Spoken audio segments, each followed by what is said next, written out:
Congresswoman Eshu was among the few representatives in Congress who offered up tickets by lottery.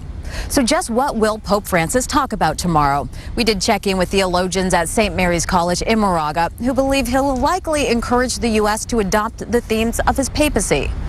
Buonasera.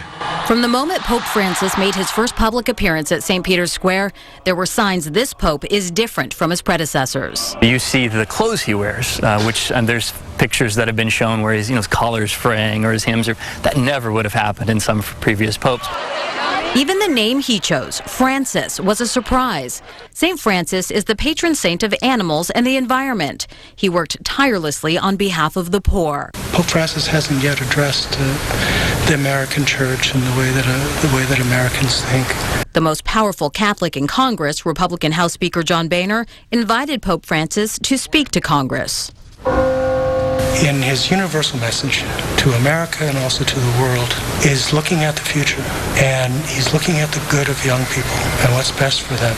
I imagine everyone in Congress will hear something they don't want to hear, and probably everyone will hear something they do want to hear. Many experts expect the Pope to continue his unrelenting criticism of capitalism. He's called it the dung of evil, and he'll likely urge the U.S. to do more to feed, house, and care for the poor. Well, I imagine he'll speak about the environment and the role we play, both as leader and as major consumer and pollution producer in our culture, and how we might address that. The Pope recently made news around the world when he called for faster action on climate change.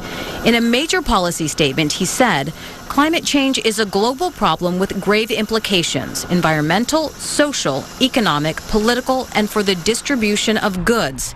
He wrote, "It represents one of the principal challenges facing humanity in our day." So when the Pope issued this new encyclical on the environment, a number of people, especially in the American, more conservative American Catholic Church, were unsure about what to do about that. The Pope's address has the potential to create some awkward moments for some Republicans who have denied climate change for years. The Pope will speak a few hours from now. So far, the Vatican has kept his speech a secret. All we know for sure is that he'll speak in English and won't be using a teleprompter. We will, of course, be following his speech closely from here and have the latest, including reaction from lawmakers. In Washington, D.C., Amma Dates, ABC7 News. Dan? Amma, thanks very much. Great work there. You should know Amma is also giving us a behind-the-scenes look at the Pope's visit to Washington. She tweeted out this picture showing the Basilica after today's canonization. You can follow